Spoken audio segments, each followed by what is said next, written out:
আচ্ছা, তাহলে we have to find out what are the number of microstate first of all, if we want to distribute, or what are the number of distributions for two particles in three different energy states in a single energy level, ith level ধরে নিচ্ছি, according to Maxwell, Boltzmann, Fermi, Dirac, Bose-Einstein. তাহলে করে ফেলেছো এটা? হ্যাঁ sir. Maxwell বোলজম্যানে কটা হবে? 8টা হবে। আমিও করলাম হাতে। ফার্মি ডিরাকে হবে 3টে, এন্ড বোস-আইনস্টাইন হবে হচ্ছে 6, না? 6টা। হ্যাঁ। 6টা। And this is in tabular form. That means you have to now consider if it is the classical one that is distinguishable, তাহলে MB, তখন তুমি AB এভাবে নাম দাও। এটা তো বোঝাই যাচ্ছে। এটা একটা ম্যাক্রোস্টেট, দিস ওয়ান ম্যাক্রোস্টেট, এগুলো ম্যাক্রোস্টেট, এগুলো ম্যাক্রোস্টেট, এরকম করে।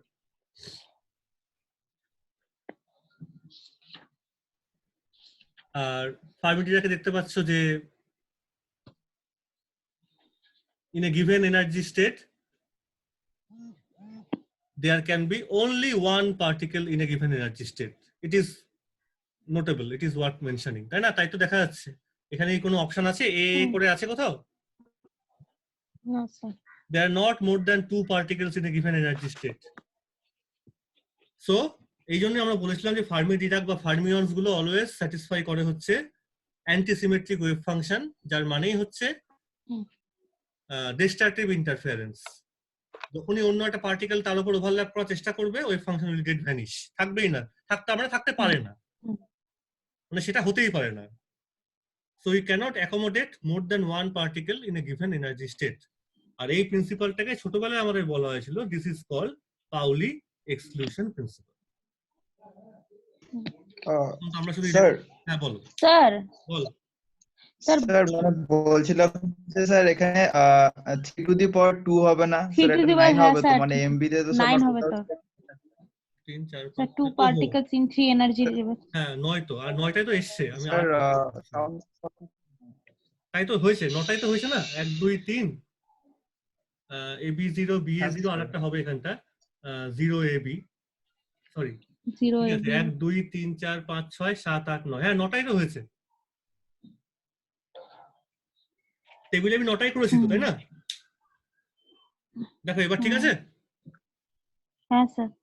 আমি টেবিলে 9টাই করেছিলাম, ওখানে 8টা ওই 2 আর 3 হ্যাঁ আমি এটা উল্টোটা করে দিয়েছিলাম, সরি। তাহলে পাউলিটা বোঝা গেল তো কেন এক্সক্লুশন প্রিন্সিপালটা ভ্যালিড ফলো আপ করছে? হ্যাঁ। দুভাবে জিজ্ঞেস করতে পারে, কিন্তু বা দুভাবে তোমাকে বোঝাতে হতে পারে, মানে বেসিক্যালি বোঝাবে, কিন্তু এটা বোঝাতে গেলে তোমাকে বলতে হবে কিন্তু in terms of wave function, antisymmetric case. আর তারপরে ট্যাবুলার ফর্মে যদি বলতে চাও তাহলে এটা বলতে পারো, কিন্তু এটা কিন্তু লজিক না।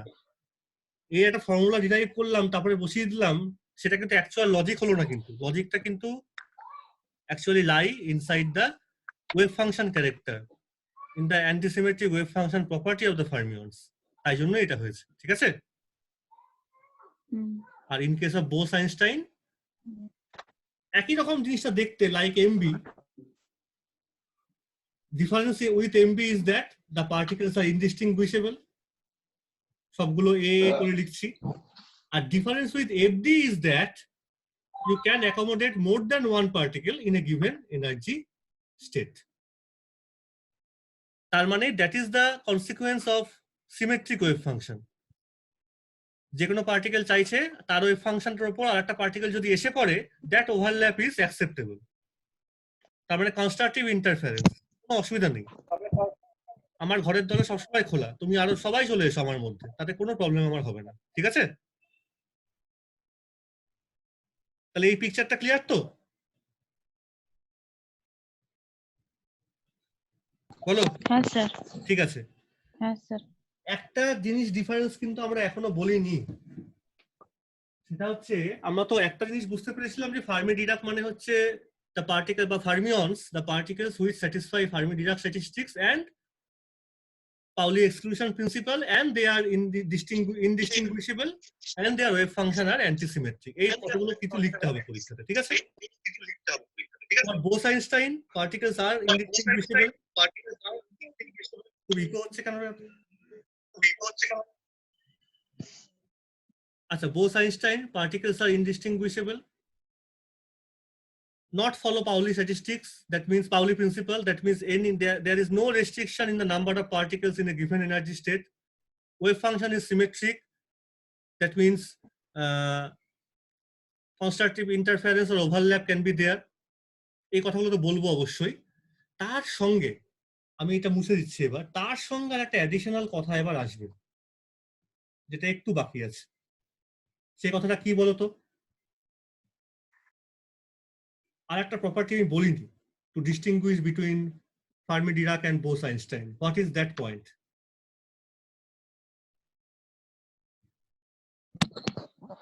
ওই স্যার আপনি কালকে বলেছিলেন না, কি বল, সেটা কি? ওই স্পিন স্যার। স্পিন। এবার বলো, অনেক পড়াশোনা করা হয়ে গেছে, অনেক কোয়ান্টাম মেকানিক্স পড়েছো। তমজিৎ অনেক কিছু বাড়িতে পড়ছো বুঝতে পারছি। ব্ল্যাক হোলও পড়া হচ্ছে, very good, but what is spin? খুব বেসিক কোশ্চেন, সারা জীবন যেখানে যাবে ইন্টারভিউ দিতে তোমাকে লোকে জিজ্ঞেস করবে হোয়াট ইজ স্পিন, বলো। Sir, spin is a property of any particle which possesses some momentum with motion. Which possess some momentum. বনমিতা?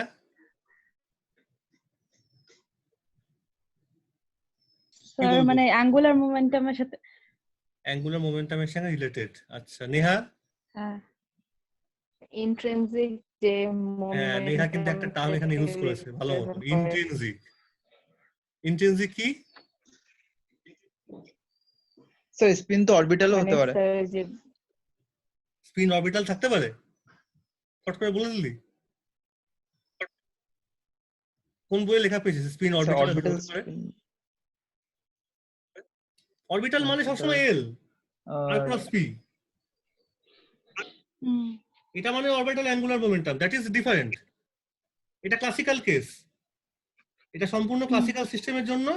আর এর কোয়ান্টাম অ্যানালগটা হচ্ছে তখন এল অপারেটরটা হবে, হ্যাঁ যেটা আমি বার করব, এটার এক্স কম্পোনেন্ট, এটার ওয়াই কম্পোনেন্ট, এগুলো থেকে। অর্থাৎ আমি পি এর জায়গায় লিখবো minus I H cross del del x, বা minus I H cross del del Y, minus I H cross del del Z determinant ফর্মে, আর এক্স ওয়াই জেড লিখবো, লিখে আমি L X L Y L L Z in operator form বার করবো। স্পিনের সঙ্গে এর কোনো কানেকশন নেই। স্পিনের সঙ্গে অরবিটাল অ্যাঙ্গুলার মোমেন্টামের কোনো কানেকশন নেই। নেহা কি বলছিল? Intrinsic momentum. ইন্ট্রিনসিক কি? অ্যাঙ্গুলার মোমেন্টাম হবে। হ্যাঁ, আমি তোমাদের তিনজনের কথাগুলোকে ওভারল্যাপ করাচ্ছি, সবাই অল্প অল্প করে বলে ফেলেছো। এখানে একটা ওভারল্যাপই হবে, অবশ্যই কনস্ট্রাকটিভ ইন্টারফারেন্স হবে, ঠিক আছে? স্পিন অবশ্যই, spin is a certain property of, এটা কিন্তু ক্লাসিক্যাল কিছু জিনিস না, একদম না। সমস্ত ক্লাসিক্যালের একটা কোয়ান্টাম অ্যানালগ থাকে, বা কোয়ান্টামের একটা ক্লাসিক্যাল অ্যানালগ আছে, মানে যেটা ক্লাসিক্যালি অ্যাঙ্গুলার মোমেন্টাম তার কোয়ান্টাম অ্যানালগ হবে অপারেটর দিয়ে, আমরা এগুলো জানি। পজিশন হলে পজিশন অপারেটর হবে, এনার্জি হলে পরে minus i square del del t হবে, তাই না? এগুলো জানি আমরা। Spin is entirely is a quantum mechanical phenomena, এটা সবসময় মনে রাখবে। এর কোনো ক্লাসিক্যাল অ্যানালগ নেই, এর কোনো ক্লাসিক্যাল অ্যানালগ নেই।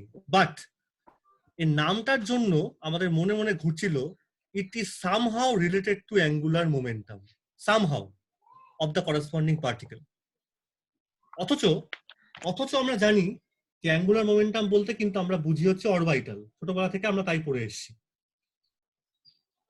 And also we have found that orbital angular momentum of classical mechanics has the equivalent orbital angular momentum operator in quantum mechanics. তার অ্যানালগ আছে। তাহলে স্পিন যদি অ্যাঙ্গুলার মোমেন্টাম হিসেবে আমি দেখতে চাই, বা যদি তাকে আমি অ্যাঙ্গুলার মোমেন্টাম হিসেবে অ্যাড্রেস করি, তাহলে কি রকম অ্যাঙ্গুলার মোমেন্টাম? অরবিটাল তো অলরেডি আছে। অমজিৎ বোঝো কি বলছি, বোঝা যাচ্ছে? আমি স্পিনটাকে অ্যাঙ্গুলার মোমেন্টাম বলছি, কিন্তু অরবিটাল তো বলতে পারবো না, কারণ অরবিটাল অ্যাঙ্গুলার মোমেন্টাম অলরেডি আছে, তার ক্লাসিক্যাল পিকচারও আছে, তার কোয়ান্টাম মেকানিক্যাল পিকচারও আছে। তাহলে কি ধরনের অ্যাঙ্গুলার মোমেন্টাম হবে স্পিন? এটা একটা কোশ্চেন। আর একটা কোশ্চেন প্রথমেই আসবে, অ্যাঙ্গুলার মোমেন্টামই বা কেন? আর তার সঙ্গে এই কোশ্চেনটা আসবে, ইন্ট্রিনসিক কেন? 3 টাইপের কোশ্চেন এখান থেকে তোমাকে, মানে এগুলো পরীক্ষাতে আমি জানি না, আশা ফাশা দরকার নেই, এগুলো ক্লিয়ার না হলে মাস্টার ডিগ্রি কেন, সারা জীবন কিছু ফিজিক্স আর তুমি কোথাও গিয়ে তুমি বসতে পারবে না ইন্টারভিউতে। কেন অ্যাঙ্গুলার মোমেন্টাম, কেন অরবিটাল না কেন ইন্ট্রিনসিক, এইসব কথাগুলো কেন আর কি। এগুলো তোমাদের তো একটু একটু আছে তোমাদের ইয়েতেও না, ওই যখন তুমি অ্যাটমিক ফিজিক্সটা পড়ছো সেখানে তো ভালো করে এগুলো আছে, এলএস কাপলিং, জে কাপলিং আছে না? আছে তো, পড়া হয়েছে? ওটা ভীষণ ইম্পর্টেন্ট জায়গা একটা। কোয়ান্টাম মেকানিক্সও অতটা নেই স্পিন যতটা আছে অ্যাপ্লিকেশন পার্টে, মানে অ্যাটমিক ফিজিক্স আর কি। যাই হোক, একটা কথা এখানে ক্লিয়ার করো, যা প্রথম কোশ্চেনটা হচ্ছে স্পিন, ছোট্ট করে আমি সবগুলো একটু ডিসকাস করে দিচ্ছি। প্রথমে আমাকে এটা বুঝতে হবে যে why we can call or why we can associate spin to the angular momentum, first of all. কেন? কেউ কিন্তু ঘুরছে না এখানে, nothing is rotating, nothing is rotating, এটা ফার্স্ট কথা। ওই রোটেশনের জন্য কিছু হচ্ছে, একদম লাট্টুর মতো কেউ ঘুরছে না। অনেকে কেমিস্ট্রির লোকজন বা অনেকেই বলে ফেলে প্লাস আপ মাইনাস আপ, ঘুরছে ওপর নিচে, আহ্নিক গতি বার্ষিক গতি। No sir, no madam, never. কেন ইন্ট্রিনসিক? কারণ সেইখানে একটা এক্সপেরিমেন্ট বারবার চলে আসে, অনেক কিছু পড়া হয়ে যাবে এটার সঙ্গে সঙ্গে, দ্যাট ইজ স্টার্ন গার্লার। ইম্পর্টেন্ট এক্সপেরিমেন্ট, তোমাদের সিলেবাসও আছে, মনে আছে এক্সপেরিমেন্ট আমরা কি নিয়েছিলাম? আমরা নিয়েছিলাম সিলভার অ্যাটম, তাই না? দুটো এরকম হর্স শু টাইপ ম্যাগনেট ছিল, এন পোল এস পোল। এখানে একটা সিলভার অ্যাটমের সোর্স ছিল। আমি একটু রাফলি আঁকছি। অ্যাটম থেকে, সিলভার অ্যাটম থেকে অ্যাটমস গুলো যখন বেরিয়ে যাচ্ছে, মানে ইন এ গ্যাসিয়াস স্টেট, আমি তখন স্ক্রিনের মধ্যে কি দেখতে পেয়েছিলাম বলতো?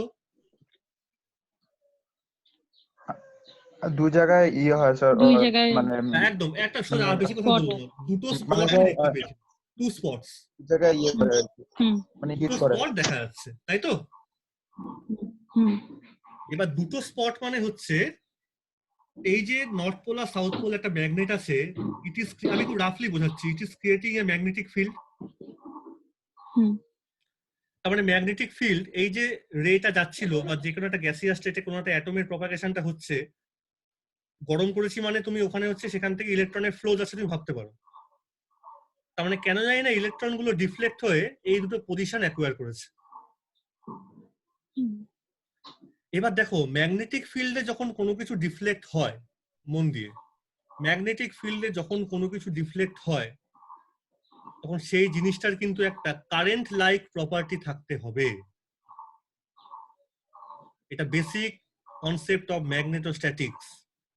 If anything is deflected, if anything is observed to be deflected in a magnetic field, it has to have a current like property, কারণ ম্যাগনেটিক ফিল্ড কিন্তু কোনো স্ট্যাটিক চার্জকে কোনোভাবে ডিফ্লেক্ট করতে পারে না। It is the concept of Lorentz force, মনে আছে তো? ভি ক্রস ভি, ভেলোসিটি না থাকলে পরে কিন্তু কোনো ম্যাগনেটিক ফিল্ডের এফেক্ট নেই। ইলেকট্রোস্ট্যাটিক্সে স্ট্যাটিক চার্জের উপর ফোর্স হয়, সোর্সটাও স্ট্যাটিক হতে পারে, কিন্তু ম্যাগনেটোস্ট্যাটিক্সে সোর্সকে আর অবজার্ভ, আমি পড়েছিলাম এগুলো, সোর্সকে আর অবজারভেশন পয়েন্টকে, both should be in motion. First of all point is this. Second কথা, তাহলে যদি কেউ ডিফ্লেক্ট হয় ম্যাগনেটিক ফিল্ডের মধ্যে, কেউ, any entity, that has to have a current like property. তার মানে আমাকে একটা কারেন্ট ক্যারিং কিছু একটা কোয়ান্টিটি থাকতে হবে যাতে কিনা সে ডিফ্লেক্ট হবে।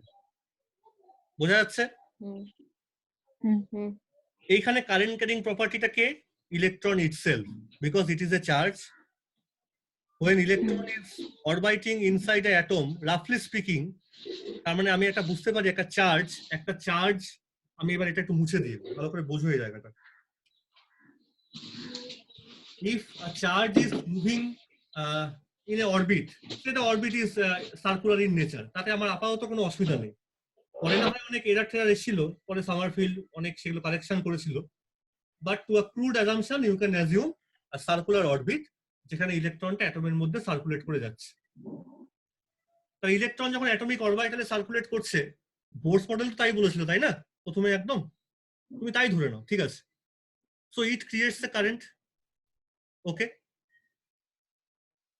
তাই তো? হুম কারেন্ট বলা মানে আমি এবার বলতে পারি it looks like a current carrying loop. দেখতে তাই লাগছে না? হুম তার নেই, কিন্তু চোখের মধ্যে ভাসে আরো একটা লুপের মতো একটা concept. Imaginary loop is there. হুম একটা ইলেকট্রন নিউক্লিয়াসের চারদিকে ঘুরছে মানে it is equivalent to a current carrying loop, এটা বোঝো। তার বলে কেউ নেই এখানে, তার হলে পরে তারের মধ্যে চার্জগুলো ঘুরতো, এখানে একটা ইলেকট্রন ঘুরছে, তাহলে ও যেন একটা লুপ ক্রিয়েট করছে। ঘোরা মানেই তো একটা লুপ, ঠিক আছে? হুম হুম ঘোরা মানেই লুপ, লুপ মানে কিন্তু তুমি তার ঠার বুঝো না প্র্যাকটিক্যালি। লুপ মানে লুপিং করা মানে হচ্ছে একটা সার্কুলেশন আছে সেখানে। তো ইলেকট্রন ঘুরছে মানে it creates a loop such that a loop carries a current. Again, back to magnetostatics, any current carrying loop, এটা আমরা পড়েছি, is equivalent to a magnetic dipole. মনে পড়ে হুম, সেই হ্যাঁ হ্যাঁ ছোটবেলাকার স্যার। জিনিস, যে মনে করো কারেন্ট ঘুরছে এরকম, তাহলে এটা অ্যান্টি ক্লকওয়াইজ আছে, তাহলে কারেন্টটা এরকম যাচ্ছে, হুম তাহলে তুমি কি করতে পারো, এইরকম করে দুটো জিনিস আঁকছো আর এরকম যোগ করে দিচ্ছ, তার মানে এদিকে একটা নর্থ পোল তৈরি হয়েছে। আর কেউ যদি বোর্ডের ওপাশ থেকে দেখে, সে দেখবে তখন ইলেকট্রনটা এরকম করে ঘুরছে, ক্লকওয়াইজ ঘুরছে, তাই না? ওদিক থেকে দেখলে পরে তাই তো মনে হবে। আমি দেখছি সামনে থেকে, আমার মনে হচ্ছে অ্যান্টি ক্লকওয়াইজ। হুম কেউ যদি পিছন থেকে দেখে, সে কি দেখবে? ক্লকওয়াইজ ঘুরছে, মানে একটা মিরর ইমেজ রাখলে পরে, তাই তার তখন মনে হবে যে এরকম যেন একটা এই করে নিয়ে এরকম একটা এস পোল তৈরি হয়েছে। হুম তার মানে আমি বলতে পারি যে সেন্টারে যেন একটা, এই লুপটার সেন্টারে যেন একটা বার ম্যাগনেট এরকম করে বসে আছে, যার নর্থ পোলটা তোমার সামনে আর এস পোলটা আছে তোমার ওই দিকটা। এটা কিন্তু বেসিক ম্যাগনেটোস্ট্যাটিক্স এর কথা বলছি আমি। অর্থাৎ in other words, any current carrying loop is equivalent to a magnetic dipole. Electric dipole যেমন বলতাম কি, two charges separated by a distance. Hmm magnetic dipole মানে কি? এনি কারেন্ট ক্যারিং লুপ, সেটা সার্কেল হতে পারে, রেক্ট্যাঙ্গেল হতে পারে, যা খুশি। কনসেপ্টটা ক্লিয়ার হলো? হুম এখন যে কোনো ডাইপোলে একটা ডাইপোল মোমেন্ট থাকে। For the magnetic dipole, dipole moment is written as in this fashion, current times the areal vector. Areal vector মানে এই যে লুপটা যে এরিয়াটা কভার করছে, পাই আর স্কয়ার ধরো, এটা হচ্ছে areal vector hmm away from the board or entering into the board, perpendicular to the board axis. তাহলে আমি এই সমস্ত কিছুই কালেকশন করে এই কথাটা বলতে পারি, inside A material, inside A atom or any atom is equivalent to a huge number of magnetic dipoles, কারণ ওখানে অনেক অনেক ইলেকট্রন আছে, তাই না?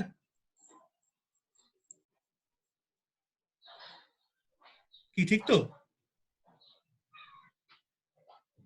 হুম হ্যাঁ সব স্যার। অ্যাটমের মধ্যে ইলেকট্রন গুলো ঘুরছে, ইলেকট্রন ঘোরা মানে চার্জ ঘোরা, চার্জ ঘোরা মানে একটা current carrying loop, current carrying loop current মানে একটা carrying loop. Magnetic dipole.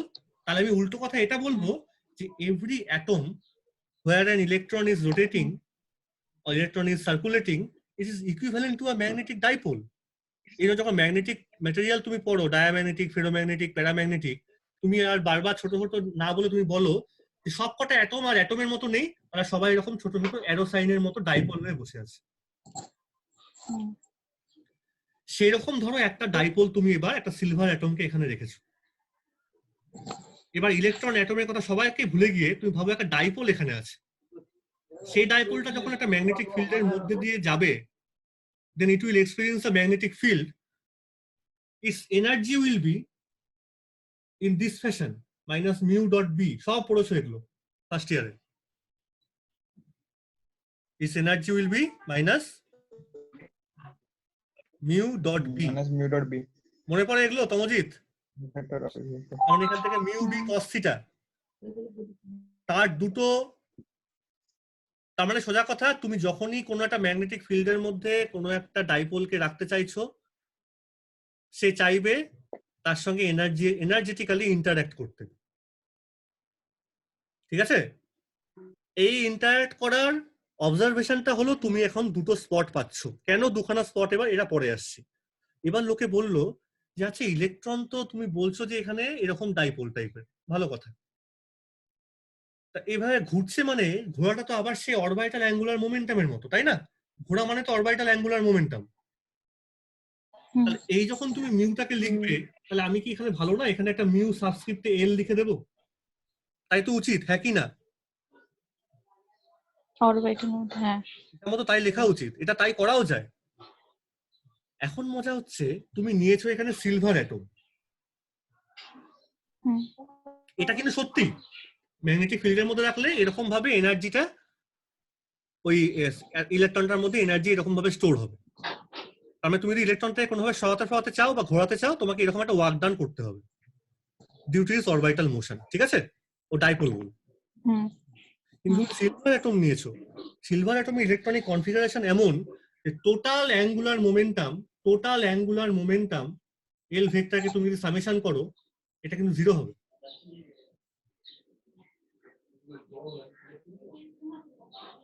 Silver অ্যাটমে যতগুলো ইলেকট্রন আছে যদি সবার অ্যাঙ্গুলার মোমেন্টাম তুমি ক্যালকুলেট করো এবং ভেক্টোরিয়ালি অ্যাড করো, ইট উইল বি 0। তার মানে লোকে ভাবলো যে আমি যদি সত্যি করে সিলভার অ্যাটমটাকে রাখতাম এন আর এস পোলের মধ্যে, তাহলে তো তার সঙ্গে ম্যাগনেটিক ফিল্ডে কোনো রকম ইন্টারাকশন হওয়ার কথাই না, because effective magnetic moment is 0। সে তো ম্যাগনেটিক্যালি নিউট্রাল। তার মানে যার ম্যাগনেটিক প্রপার্টি নেই তাকে যদি ম্যাগনেটিক ফিল্ডে রাখো, আর কি হবে? কোনো ইন্টারাকশন হবে না। বুঝতে পারছো কি বলছি? ভেক্টোরিয়ালি 0 কেন? কারণ যতগুলো ম্যাগনেটিক মোমেন্ট সবাই তো ভেক্টর, এরিয়াল ভেক্টর আছে, বিভিন্ন ইলেকট্রন বিভিন্ন ভাবে ঘুরছে, সবাইকে তুমি ভেক্টর করে এডিশন করো, তুমি 0 পেয়ে যাবে। এটা দেখানো যায় করে, আমি দেখাচ্ছি না। তাহলে অরবিটাল অ্যাঙ্গুলার মোমেন্টামের জন্য যে ম্যাগনেটিক মোমেন্ট তৈরি হচ্ছে সিলভার অ্যাটম ইলেকট্রন গুলোর, তাদের সাম আপ করলে তুমি 0 পাচ্ছ। তাহলেও তুমি যখন সিলভার অ্যাটমটাকে এই ম্যাগনেটিক ফিল্ডে রাখছো, তাও তুমি দুখানা স্পট পাচ্ছ, মানে ইন্টারাকশন হচ্ছে। এটা কি করে সম্ভব? একদিক থেকে তুমি বলছো যে সিলভার অ্যাটমের টোটাল ম্যাগনেটিক মোমেন্ট বলতে কিছু নেই আর ইলেকট্রনিক কনফিগারেশনের জন্য, বুঝছো? তার মানে ম্যাগনেটিক মোমেন্ট মিউএলটা 0 হয়ে গেল ভেক্টরটা। তার মানে এনার্জেটিক্যালি, তার মানে কোন রকম ম্যাগনেটিক ফিল্ডের সঙ্গে সিলভার অ্যাটমটা কোনো রকম ইন্টারাকশনই করবে না, তাও তো করছে। তখন লোকে ভাবলো, বুঝতে পারছো কি বলতে চাইছি? তখন লোকে ভাবলো যে অরবিটাল ম্যাগনেটিক মোমেন্ট ছাড়াও, in spite of having orbital angular momentum, electron in any atom, শুধু সিলভার না, any atom has also another type of angular momentum.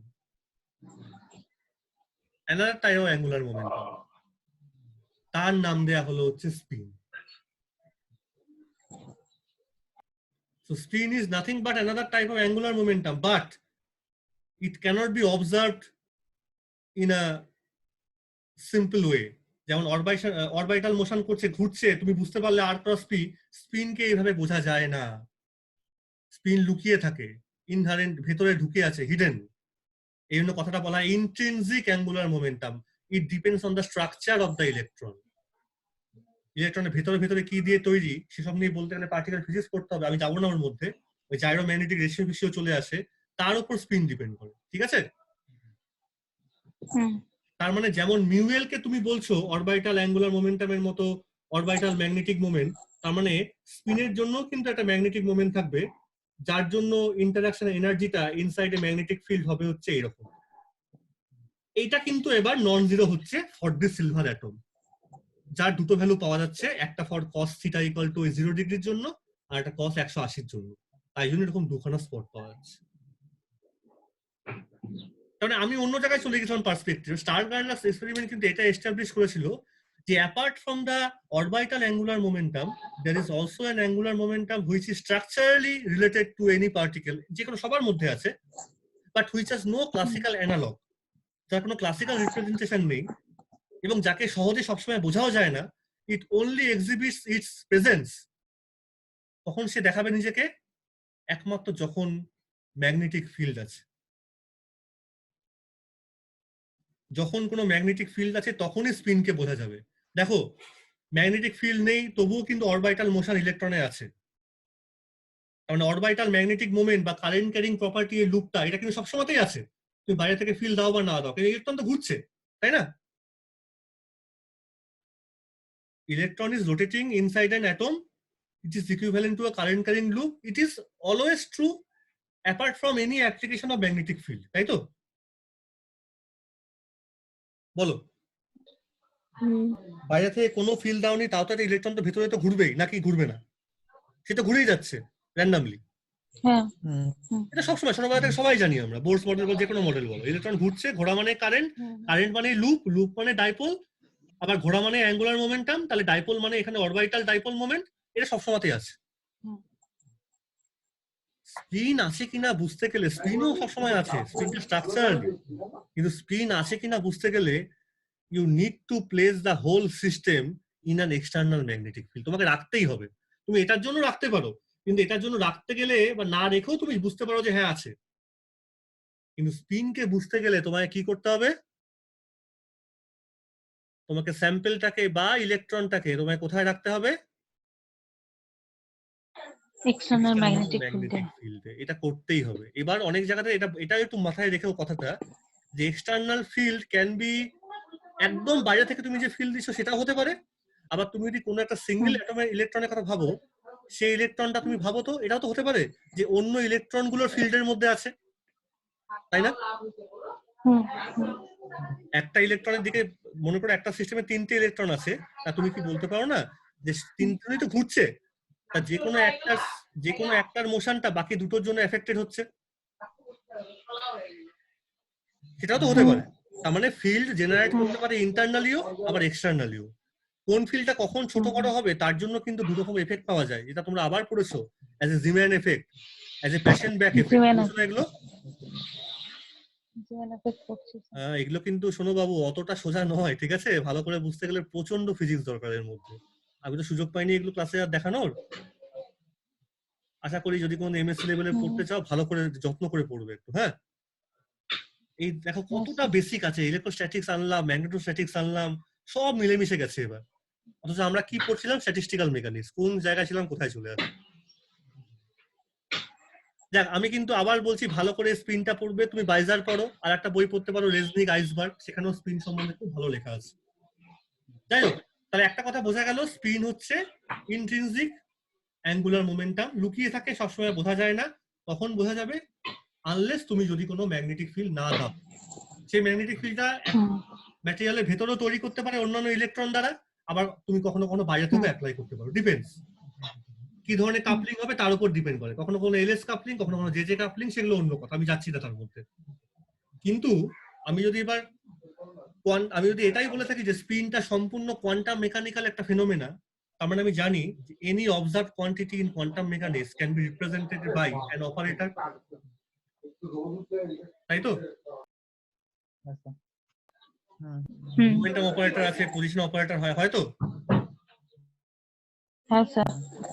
And বেশিরভাগ ক্ষেত্রে those are differential operator, is for del del x বা something like that. এবার লোকে বললো যে if you want to measure the spin of a system, measure করতে গেলে magnetic field লাগবে, but quantum mechanically theoretically you need the operator like this way, এটাকে তুমি স্পিন অপারেটর বলবে। অপারেটরের কাজ কি? অপারেটরটা সিস্টেমটাকে কি ধাক্কা মারবে, ঠিক আছে? এখানে সিস্টেমটা আছে, অপারেটর কি ধাক্কা মারলো, সিস্টেমটা তুমি একটা সার্টেন ভ্যালু পেলে, আবার সিস্টেমটাকে ব্যাক করে পেলে। এই ধরনের ইকুয়েশনকে আমরা কি বলি? আইগেন ভ্যালু ইকুয়েশন, কি তাই তো? এইচ আই ইকুয়াল টু ই সাই, ওখান থেকে তুমি এনার্জি পাও, মোমেন্টাম অপারেট করবে, যদি সিস্টেমটাকে ফেরত পাও with a certain constant value, তখন সেই ভ্যালুটাকে তুমি আইগেন ভ্যালু বলো। তাহলে স্পিন যদি একটা অপারেটর হয় কোয়ান্টাম মেকানিক্যালি, তাকেও কিন্তু সিস্টেমটাকে ধাক্কা মারতে হবে। সেগুলো পরের কথা, কি করে ধাক্কা ফাক্কা মারবে, এগুলো আমি খুব সহজ ভাষায় বলতে চেষ্টা করছি, বেশি সহজ করলেও মুশকিল। তাহলে if this is the spin eigen value relation, তাই তোমাকে এই আইগেন ভ্যালুটা জানতে হবে বা পেতে হবে কোনো না কোনো ভাবে। এখন দেখো, সিন্স স্পিনটা একটা খুব abstract concept, it is intrinsic, লুকিয়ে থাকে, সবসময় বোঝা যায় না, তাই স্পিন অপারেটরটা না তুমি ডিফারেন্সিয়াল অপারেটর হিসেবে কোনোদিন লিখতে পারো না, লেখা যায় না। যেগুলো লুকিয়ে থাকে, যেগুলো লুকিয়ে থাকে সেগুলোকে কোয়ান্টাম মেকানিক্যালে দেখানো যায়, তাদেরকে ম্যাট্রিক্স দিয়ে লিখতে হয়।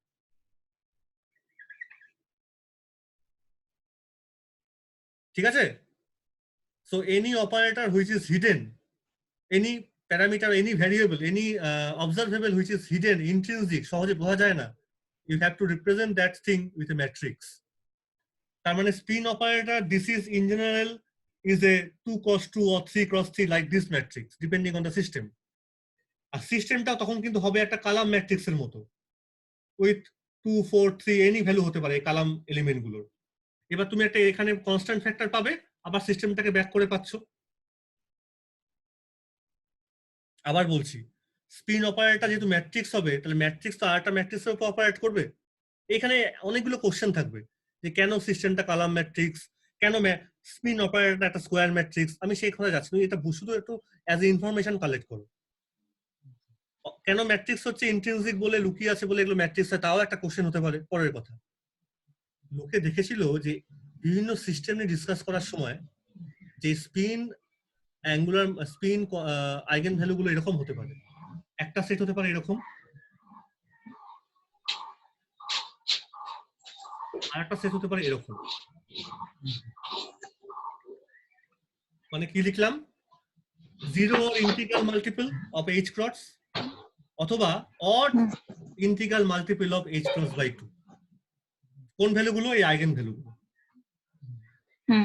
যাদের যেসব সিস্টেমের স্পিন আইগেন ভ্যালুগুলো 0, h card, 2h card, 3h card, পরে দেখা গেল তাদের ওয়েভ ফাংশন গুলোই হয় সিমেট্রিক, আর তারাই হয় হচ্ছে বোসন, আর তারাই হচ্ছে বি স্ট্যাটিস্টিক্স ফলো। যাদের স্পিন আইগেন ভ্যালুগুলো h কার্ড বাই 2 এর অড মাল্টিপল হয়, তারাই হয় ফার্মিয়নস, তারাই পাউলি এক্সক্লুশন প্রিন্সিপাল বা এফডি স্ট্যাটিস্টিক্স ফলো করে, তাদের ওয়েভ ফাংশন গুলোই হয় হচ্ছে এরকম অ্যান্টিসিমেট্রিক ওয়েভ ফাংশন। ঠিক আছে? তাহলে বোসন বা ফার্মিয়ন বলার সময় তোমার কিন্তু স্পিনটাকে রিপ্রেজেন্ট করতেই হবে, এইটুকুন বললেই হবে। কিন্তু এটা বলতে গেলে পরে বুঝতে হবে তোমাকে অনেক জিনিসপত্র। একটা কোশ্চেন শুধু এখানে রাখছি, 0 স্পিন মানে তো বোসন। 0 স্পিন পার্টিকেল হতে পারে, আর হলে পরে তার একটা এক্সাম্পল দাও। 0 স্পিন মানে স্পিন নেই তা কিন্তু না, 0 স্পিন ব্যাপারটা কি, আইগেন ভ্যালু তুমি এখানে 0 পাচ্ছ, এটা ভুলে যেও না। যা এটা ভাববে। তাহলে এখন এতক্ষণ পর্যন্ত আমরা পুরোপুরি এই জায়গাটা এবার ক্লিয়ার করে নাও, বাড়িতে পড়াশোনা করে। এমবি, এফডি, বি সব ডিসক্রিট কেসের মধ্যে আছি, এখানে countable. So the way of the number of distribution omega, আমি এটাই জিআই ফ্যাক্টোরিয়াল ফর্মুলা দিয়ে বের করেছি। ফার অ্যাপার্ট আর not far apart depending on which distinguishable, indistinguishable. তারপরে আসলো wave function overlap or not overlap. Classical কোয়ান্টামটা এমনি নাম থেকে এসছে, ওর সঙ্গে কোনো রিলেশন নেই, এক্সাম্পল কিছু। আর ফাইনালি কিন্তু আরো specifically Pauli exclusion principle, antisymmetric, symmetric wave function. আর finally to last but not least the comment, তোমাকে এটা বলতেই হবে to distinguish between boson and fermion. শুধু অ্যান্টিসিমেট্রিক, সিমেট্রিক ওয়েভ ফাংশন বললে হবে না, you have to say about something about spin. Because alpha particle বলো, ইলেকট্রন বলো, প্রোটন বলো, যে কোনো কিছু বলো না কেন, এগুলোকে কিন্তু দেখা গেছে এটা স্ট্রিক্টলি কোয়ান্টাম মেকানিক্যাল। মানে এগুলো নিয়ে যখন রিসার্চ করেছিল লোকজন, তারা কিন্তু কোয়ান্টাম মেকানিক্স অ্যাপ্লাই করেছিল, তখন তারা এটা ভেবেছিল যে আমি কি স্পিনটাকে আনতে পারি। ম্যাক্সওয়েল বোসম্যান কিন্তু সাধারণত সেসব ক্ষেত্রে স্পিনটাকে ইন্ট্রোডিউস করা যায় না, ওই জন্য অনেকে ওটাকে ক্লাসিক্যাল বলে থাকে, যে স্পিনটা ওখানে একদমই নেই বলে। তাই মানে কিন্তু ম্যাক্রোস্কোপিক না, এটা বুঝতে পারছো কি বলছি? ম্যাক্সওয়েল বোসম্যান যদি অ্যাপ্লাই হয়, ওখানে স্পিন কোনো মতেই আসবে না। আর আমি তো বললাম স্পিন পুরোপুরি কোয়ান্টাম মেকানিক্যাল, ক্লাসিক্যাল হতেই পারে না, তাই অ্যানালগ নেই ক্লাসিক্যাল কোনো। এই জন্য লোকে ভাবলো স্পিন যদি কোয়ান্টাম মেকানিক্যাল স্ট্রিক্টলি হয়, তাহলে সেই ক্ষেত্রে আমাকে বোসন আর ফার্মিয়নের স্পিনটাকে না স্পেসিফাই করতে হবে, আর সেগুলো করতে গেলে পরে তোমাকে এই ভ্যালুগুলোকে বলতে হবে, আর তার জন্য তোমাকে এই গল্পটা এবার একটু গল্প করতে হবে ম্যাট্রিক্স ফ্যাট্রিক্স কি জিনিস। যাক ঠিক আছে, অনেক কথাবার্তা বলে ফেললাম। এই ভিডিওটা ভালো করে একটু মন দিয়ে বাড়িতে শোনো, তাহলে আমরা তাহলে পরে আবার একদিন মিট করব, ঠিক আছে? কিন্তু এটা এবার মনে রেখো, আচ্ছা আরেকটা কোশ্চেন ছিল। এই কোশ্চেন আর হবে না, এখনই কেটে যাবে। তুই আমাকে ফোন করে হোয়াটসঅ্যাপে লেখ পার্সোনালি, এক্ষুনি কাটবে, আর 20 সেকেন্ড আছে, 20 সেকেন্ড। মানে স্যার একটু ডিসকাস করতে হতো আর কি, তো তুই আমাকে কোশ্চেনটা হোয়াটসঅ্যাপে কর না, আর 10 সেকেন্ড আছে, 50 সেকেন্ড 40 স্যার মানে সেকেন্ড। জাস্ট লাইক স্যার মানে কোশ্চেন অ্যান্সার না তো, হ্যাঁ, বল। কোশ্চেন অ্যান্সার না, ওই জন্য জাস্ট একটা কথা। আর 6 সেকেন্ড স্যার কেটে মানে যাবে, তো আমি কি বলছিলাম যে করবো? স্যার মানে আমরা তো জানি যে আর 2 সেকেন্ড আর ভাবা আচ্ছা স্যার সত্যি। ঠিক আছে ঠিক বল আছে বল বল, স্যার, আপনাকে কল করবো স্যার। হ্যাঁ বল, আচ্ছা বল বল বল। স্যার ঠিক আছে, আপনাকে তাহলে কল করবো। স্যার মানে বলছিলাম যে মানে sir quantum quantum entanglement, sir মানে আমরা তো জানি যে কোন একটা মানে কোয়ান্টাম সিস্টেমের মানে উপরে যদি কোন একটা মানে অবজারভার যদি হচ্ছে মানে ওই সিস্টেমকে যদি অবজার্ভ করতে যায়, হ্যাঁ তাহলে স্যার ওই সিস্টেমটা স্যার মানে মানে আগে যা ছিল ওই সিস্টেমটা চেঞ্জ হয়ে যায়। হ্যাঁ, হবে তো। তো স্যার মানে এবার আমি মানে বলতে চাচ্ছি যে মানে দুটো যদি মানে দুটো যদি হচ্ছে ইন্ট্যাঙ্গেল পার্টিকেল থাকে, ঠিক আছে হুম, হুম, স্যার, সে হচ্ছে ইলেকট্রন। তো স্যার হ্যাঁ মানে ওই দুটো ইলেকট্রনকে যদি স্যার মানে ইন্ট্যাঙ্গেলড হওয়ার পর যদি আমরা স্যার মানে আমরা যদি একটু সেপারেট করি স্যার, যদি মানে অনেকটা ফার ডিস্টেন্সে যদি সেপারেট করি, হুম, তবুও স্যার তারা স্যার সামহাউ ইন্ট্যাঙ্গেল থাকে। হ্যাঁ থাকে। তো স্যার মানে আমি বলতে চাচ্ছি যে এবার যখন স্যার আমরা বল, যা ও নিচের কানে, হ্যাঁ বল।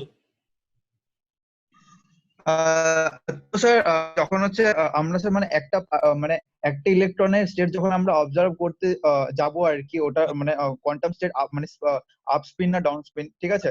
তো স্যার তখন তো আমরা স্যার মানে একটা ইলেকট্রনের স্টেট পেয়ে যাব, কিন্তু স্যার মানে ওই মুহূর্তে হচ্ছে মানে ওই মুহূর্তে আমরা ওই একটা ইলেকট্রনের স্টেট সাপোজ মানে আপস্পিন পেলাম, কিন্তু স্যার ওটা যে আগেও যে আপস্পিন ছিল এটার তো কোনো মানে নেই। না মানে একদম, আমার অবজারভেশনের ফলে একদম। তো ওটা চেঞ্জ হয়ে যেতে পারে। হ্যাঁ হ্যাঁ হ্যাঁ তো হ্যাঁ। স্যার মানে এবার মানে এইটুকু বলছিলাম যে স্যার তখন যে অন্য একটা যে ইলেকট্রন থাকবে ইন্ট্যাঙ্গেল ইলেকট্রন ওর সাথে মানে একটা ফার ডিস্টেন্স, তো স্যার ওটারও চেঞ্জ হবে স্টেট।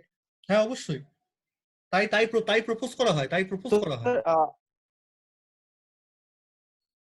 তো স্যার মানে এটা আর কি স্যার, এই যে মানে যখন মানে একটা ইলেকট্রনকে যখন আমি মেজার করতে যাচ্ছি, তখন স্যার যে মানে এটা যে এফেক্ট করছে, তার মানে নিশ্চয়ই মানে কোন একটা মানে ইনফরমেশন একটা ইলেকট্রন থেকে অন্য ইলেকট্রনে যাচ্ছে, যাচ্ছে। এটা ধরা আমি হয়, তাই যেহেতু আমি একটা ইনফরমেশনটা ইলেকট্রনকে প্রপাগেট স্যার করছে একজন থেকে আরেকজনে, হ্যাঁ এটা ধরে নেওয়া হয়।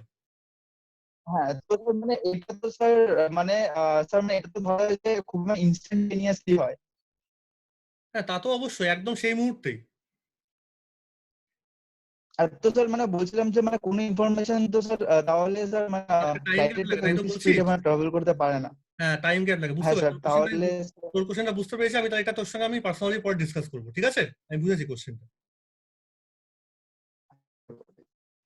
ঠিক আছে আমি পরে ডিসকাস করছি। ঠিক আছে। আচ্ছা ঠিক আছে ঠিক আছে আমি স্যার। কোশ্চেনটা বুঝতে পেরেছি, ঠিক আছে। তাহলে আপাতত তোমরা বাড়িতে এই অবধি পড়ো, ডিসক্রিট কেসটা ভালো করে শেষ করে নাও। কিন্তু মনে রাখতে হবে ডিসক্রিট স্ট্যাটিস্টিক্যাল মেকানিজম বলে আদতেও কিছু এইভাবে ক্যালকুলেট করা যায় না। ও এনআই জিআই বলে না সত্যি করে হয় না, কারণ কোটি কোটি পার্টিকেল আছে, crores of number of states আছে, so we have to move from the next day to continuum case, যেখানে ক্যালকুলাস লাগবে এসে, সামেশন আর চলবে না, everything will be in integration. Okay. আচ্ছা। আর